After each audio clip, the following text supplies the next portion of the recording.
Greetings and welcome back to another episode of Project Package Preview, basically an unboxing video. And we've got a couple of things that have arrived, and I want to open up so I can catalog them. The projects are upcoming. Actually all of it I think is for a project that I've already been working on, but I had some problems, so I had to do a revision, and we're talking about the musical keyboard project. Plus, I also came up with another design that will go along with it, so that's good. And this circuit board should work for both.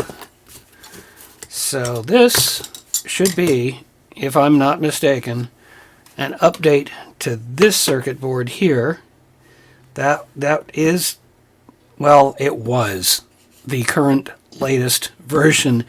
What I'm about to unbox here should be the current latest version in glorious green again. Get rid of the box for a minute. And yeah, looks like they did it. I do have a few things I need to check before I put these away. And I've got to wait for a couple more things to arrive. Actually, now that I think of it, I could get started, but I got other projects that I'm trying to wrap up so I can dedicate more time to the keyboard. And whatever problems may occur with it. I don't want to be negative, but it's just, I keep running into one problem or another with the keyboard project. So that's why I'm kind of feeling a little bit defeated right now. This is to compare old and new, and I moved, among the changes, I moved the holes around, the mounting holes. They're not really mounting holes. They're an option for mounting. So if you design something around this circuit board, and this circuit board will eventually be available. I'm also now working on a forum for my website, so it'll be a little bit easier for me to post my designs and then do quick updates rather than having to do an entire web page for every version. And then it'll also make it just really convenient to go to one place and find all my circuit boards and download them. That is the plan. That is one of the things that I'm working on. Let me put these aside so it'll be a little easier to see the differences. Now that I look at it in green, it's going to be a little harder to point out everything, but I'll try. So like I said, I did move the mounting holes. We'll just call them that for now. I've not exactly gotten rid of all of these connections here. These are the oscillator raw output. And they are still here, but they are a lot closer together because I've added in audio connectors here, which will make it a lot easier to just plug in a basic 1/8" jack and then run it to a powered speaker. I think that's going to be a good decision on this. Also, I did get rid of these headers here and here, and they are now integrated because the audio input and output is basically these jacks here. And by the way, they're also a pass-through, so if you wanted to daisy chain multiple pieces with this circuit board, you could. You just run a cable from here on this one to, let me line up a couple of them to make it more obvious what I'm talking about.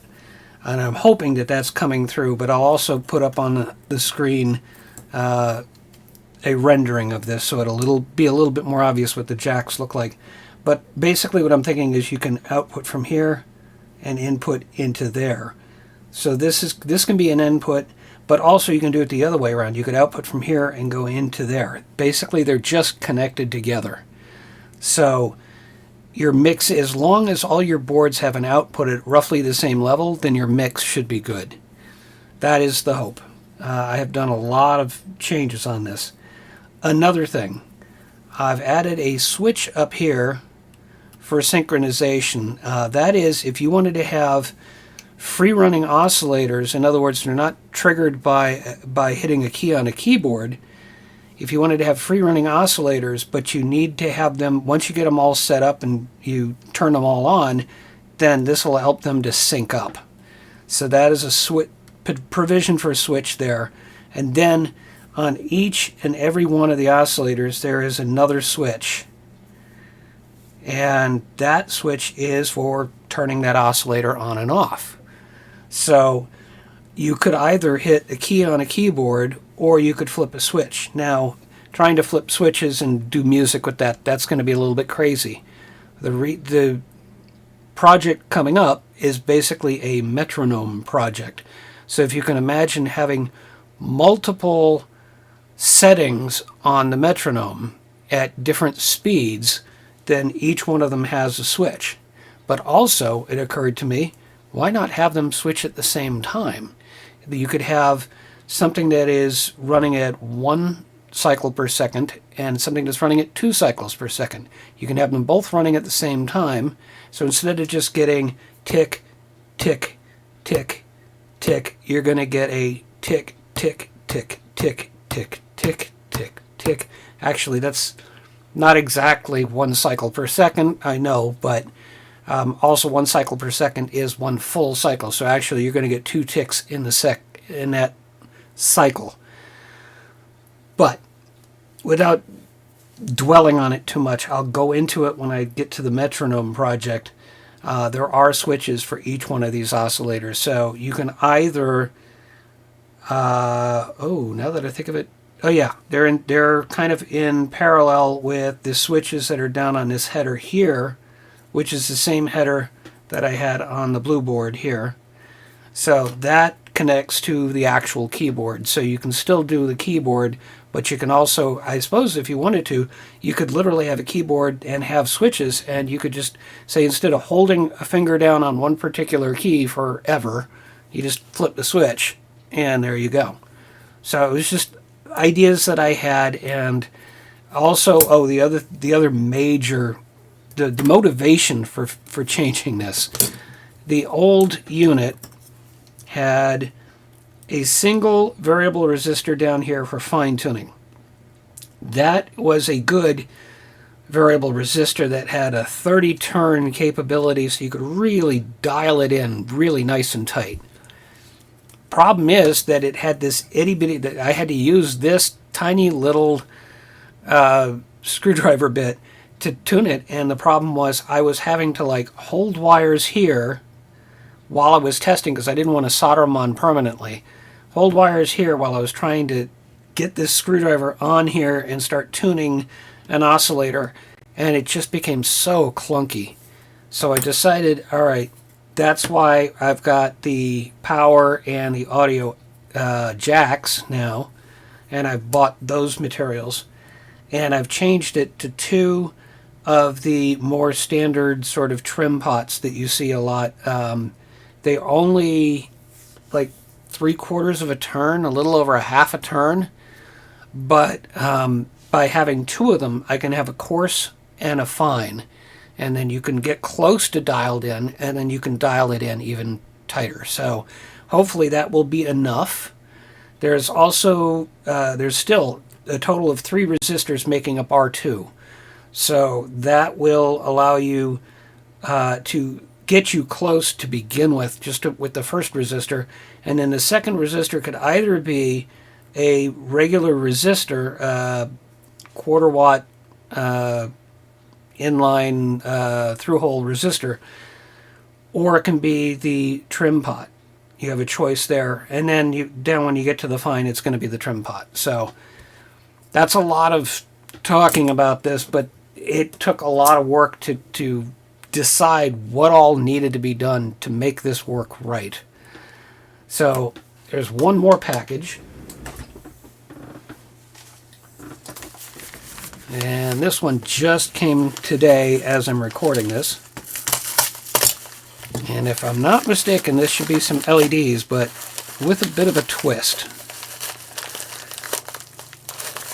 Yeah, it looks like. Ooh, oh yeah, that's right. And I also got the panel mounting, these little things. So if I decide to make a panel that I want to put the LEDs on, they'll fit in here. So that's a nice little addition to my hardware. But the thinking on that was in part, if you imagine, again, this is the oscillator board, and I've got these connections here for the raw output. I think there's enough current syncing capability from the 556 timer to be able to drive an LED. The only thing being that a standard LED is going to tend to be on the 2 or 3 volt range, and this is going to be closer to probably the 5 volt range if you have a 5 volt power supply going in. So I just want to pull one of these out. Oh, they actually labeled them. So this should be the blue. So I had never actually tried these, but I keep seeing them. They have the resistor already attached. It's a flat top, so it should spread out a bit. And let's just see if I can't hook up a button cell battery. It's not going to be a huge amount of current coming out because it's expecting 5 volts. But there we go. We got blue. So yeah, that's good. That'll be a little bit brighter. So my thought was, if I had this circuit board and I had, say, another panel on top of it, and it had all the holes for these inserts, I forget exactly what you call them, and then I have the LEDs sticking through them, then I've got a nice, neat display with an LED for every note on my keyboard. So I just thought that was an interesting way of approaching it. You'd be able to see the colors as somebody's playing. You'd have to choose which colors you wanted, and I didn't know what I wanted to do, so I ordered all 3 colors, red, green, and blue. And I think I only got like 20 of each, something like that. Yeah, 20 pieces. So, but I mean, that's 60 notes. That's more than I actually need to do the initial 2-octave plan that I have for the keyboard. So I'm a happy camper to have these things. Now I can go put them in stock so I can find them when I need them. And we will soon be getting to the keyboard. And actually, we might be doing the metronome project first because I've got a couple more pieces coming for that. And I'm just excited to try it. I'm a little burned out on the keyboard. So if I can get the metronome to work right, then I know I can get the keyboard to work right. And so I'm not planning on using these LEDs as part of it, but there's going to be the switches, and you'll see. It's going to look like an actual product. So I'm happy to do that. It's going to involve my first 3D print. So stay tuned and you'll see that.